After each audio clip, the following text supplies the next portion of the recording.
Vehicle ৰুলছত এটা provision আছিলে যে আমি গাড়ী মটৰবোৰ মেনুৱেল টেষ্টিঙৰ পৰিৱৰ্তে কম্পিউটাৰাইজ আমাৰ টেষ্টিং হ'ব লাগে।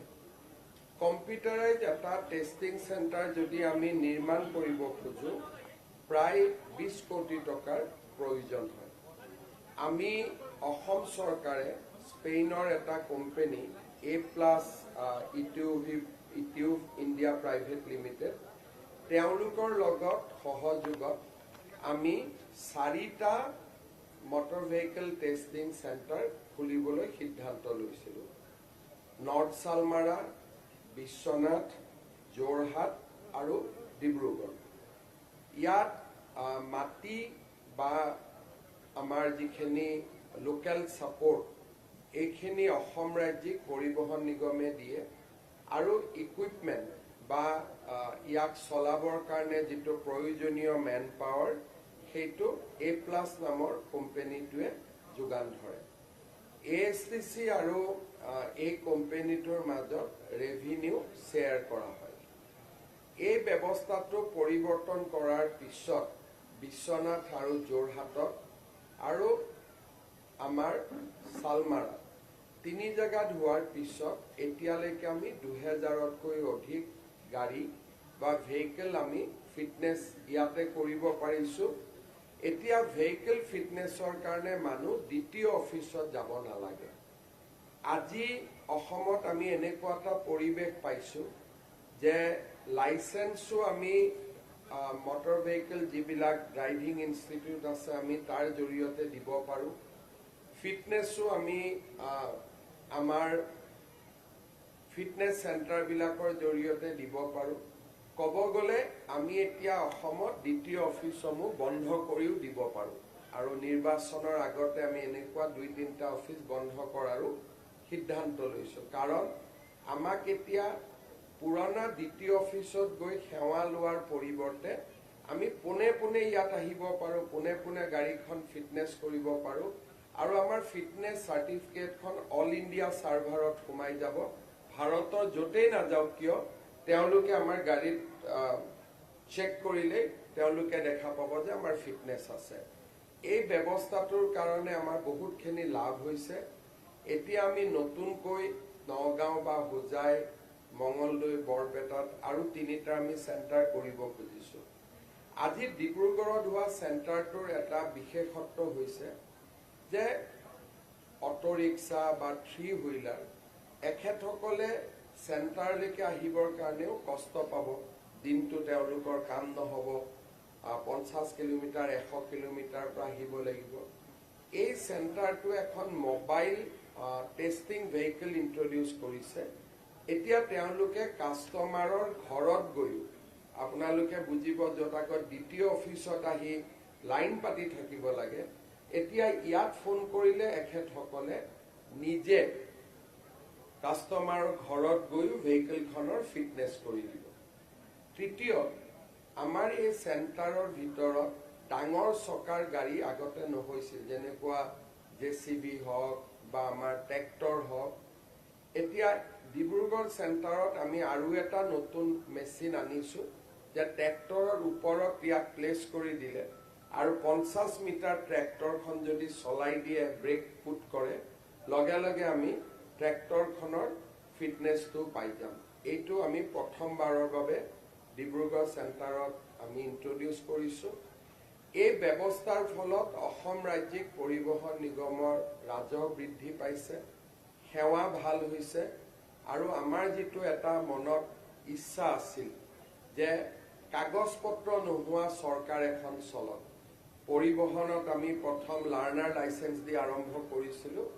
আজি আমি গোটেই চাইকেলটো শেষ কৰিব পাৰিছোঁ যে আমাক কোনো ধৰণৰ কাগজৰ প্ৰয়োজন নাই, অফিচত যোৱাৰ প্ৰয়োজন নাই, সম্পূৰ্ণ সেৱাটো আমি চেণ্টাৰবিলাকৰ জৰিয়তে দিব পৰা হৈছোঁ। আজি মই এই অনুষ্ঠানটো ডিব্ৰুগড়ত স্থাপন কৰিবলৈ দিয়াৰ বাবে আমাৰ ডিব্ৰুগড়ৰ ৰাইজক ধন্যবাদ জনাইছোঁ।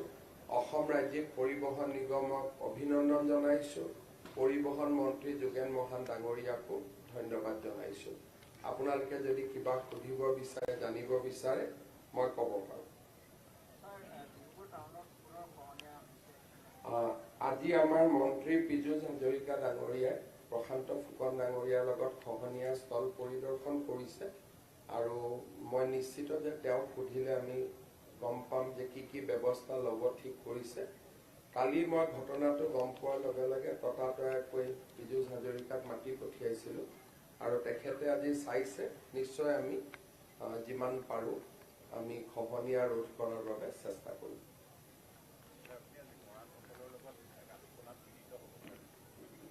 চব জনজাতিকৰণৰ বিষয়টোত ভাৰতীয় জনতা পাৰ্টিৰ সদায় সমৰ্থন আছে আৰু ইয়াত আমি নিজেও জড়িত আছোঁ, আমাৰ কাৰ্যকৰ্তাসকলেও ইয়াত আন্দোলনত জড়িত আছে।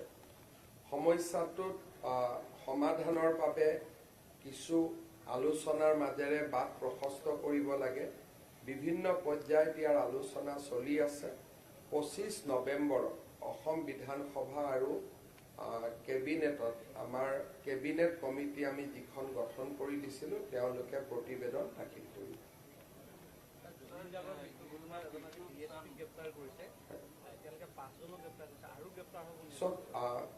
জুবিন গাৰ্গৰ গোটেই ঘটনাটোত আমি ন্যায় প্ৰদান কৰিবলৈ বদ্ধপৰিকৰ আৰু তাৰ পৰিপ্ৰেক্ষিতত আমি কাকো ৰেহাই নিদিয়াকৈ আমি এটাৰ পিছত এটাকৈ গ্ৰেপ্তাৰ কৰিছোঁ আৰু মই বিশ্বাস কৰোঁ যে অসম পুলিচে নিৰ্ধাৰিত সময়ত চাৰ্জশ্বীট দিবলৈ সক্ষম হ'ব। আমাৰ তদন্ত আকাংক্ষিত হিচাপে আগবাঢ়িছে। ছিংগাপুৰৰ লোকসকল নহা বাবে আমাৰ কিছু সমস্যা হৈছে, কিন্তু তাতো আমি যা যোগাৰ বা তেওঁলোককো আমি কেনেকৈ আনিব পাৰোঁ তাৰ ব্যৱস্থা আমি কৰি আছোঁ। কিন্তু অসম চৰকাৰে জুবিন গাৰ্গৰ গোটেই ঘটনাটোক লৈ আমি অত্যন্ত চিৰিয়াছ। আমি নিশ্চিতভাৱে আমি ন্যায় প্ৰদান কৰিম আৰু আমি আদালতৰ সন্মুখলৈকে অভিযুক্তসকলক লৈ যাম। সাধাৰণতে আমি 3 মাহ আমাক সময় দিয়া হয়।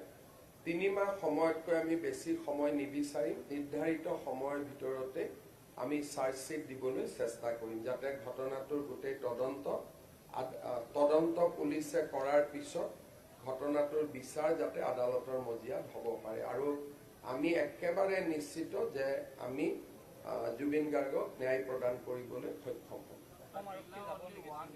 অসম আৰক্ষী ছিংগাপুৰত যাব নোৱাৰে। কোনো দেশৰ কোনো আৰক্ষী ক'তো যাব নোৱাৰে। সেই দেশৰ আৰক্ষীয়ে সহায় কৰে। যেনেকৈ ছিংগাপুৰৰ আৰক্ষী কেতিয়াও ভাৰতত আহিব নোৱাৰে, ভাৰতৰ আৰক্ষী আমেৰিকাত যাব নোৱাৰে, আমেৰিকাৰ আৰক্ষী যাব নোৱাৰে। কোনো দেশৰ আৰক্ষী আন এখন দেশত যাবৰ কাৰণে কোনো চৰকাৰে ভিছা নিদিয়ে। আৰু ছিংগাপুৰখন এনেকুৱা নহয় যে ছিংগাপুৰে ভিছা নিদিলে আমি জোৰ কৰি যাব পাৰিম। আৰু কিন্তু ছিংগাপুৰ আৰক্ষীয়ে আমাক সহায় কৰিব বুলি আমি নিশ্চিত। তেওঁলোকক আমাকতো বিশেষ নালাগে, ভিডিঅ' ফুটেজ লাগে, হোটেলৰ ভিডিঅ' ফুটেজ লাগে, ইয়াতখনৰ ভিডিঅ' ফুটেজ লাগে আৰু ছিংগাপুৰৰ যি দুজনে ক্ৰুজখন চলাইছিল তেওঁলোকৰ সাক্ষী লাগে। মই অক্টোবৰ মাহত ছিংগাপুৰৰ এম্বেচাডৰক সাক্ষাৎ কৰিম দিল্লীত আৰু অসম আৰু ছিংগাপুৰৰ যি সম্পৰ্ক আছে তাৰ পৰা মই নিশ্চিত যে ছিংগাপুৰ আৰক্ষীৰ পৰা আমি সহায় পাম। ইতিমধ্যে তেওঁলোকে ফৰেনচিক ৰিপৰ্টো পঠাই দিছে। গতিকে আমাৰ চাৰ্জশ্বীট দিয়াৰ ক্ষেত্ৰত আমাৰ অসুবিধা নহ'ব। আমি ছিংগাপুৰ আৰক্ষীৰ পৰা সম্পূৰ্ণ সহযোগিতা পাম। There is a time because we need to give space to everybody. We need to have patience and patience pays. যেতিয়া ধৈৰ্যবান খলকি যায় তেতিয়া কোনেও ন্যায় নাপায়। যেতিয়া আমি সুন্দৰভাৱে ষ্টেপ বাই ষ্টেপ আগবাঢ়ি যাম, কোনো ভুল নকৰিম, তেতিয়া আমি ন্যায় পাম। কিন্তু আমি যদি আবেগ আৰু ন্যায় দুইটাক যদি একলগ কৰোঁ, কোৰ্টৰ পৰা চব ৰেহাই পাই যাব। গতিকে আমি আবেগিক মানুহ, আবেগ আবেগৰ স্থানত থাকিব, কিন্তু পুলিচে মেথডলজিকেলি কাম কৰিব লাগিব। নহ'লে যেতিয়া কোৰ্টত কেছটো যদি আমি হাৰোঁ তেতিয়া মানুহে পুলিচকে ক'ব যে আপোনালোকে জবৰদস্তি কৰাৰ কাৰণে, জোৰ কৰাৰ কাৰণে, দৌৰা দৌৰি কৰাৰ কাৰণে আমি কেছটো হাৰিবলগীয়া হ'ল। তেতিয়া উকিলসকলেও মানুহক আহি ক'ব যে আৰক্ষীয়ে দৌৰা দৌৰি কৰাৰ কাৰণে আমি কেছটো হাৰি গ'লো। সেইকাৰণে যি ধৰণে কাগজত লিখা আছে তদন্ত কৰিব আৰু 3 মাহৰ ভিতৰত আমি চাৰ্জশ্বিট দিবলৈ সক্ষম হ'ম।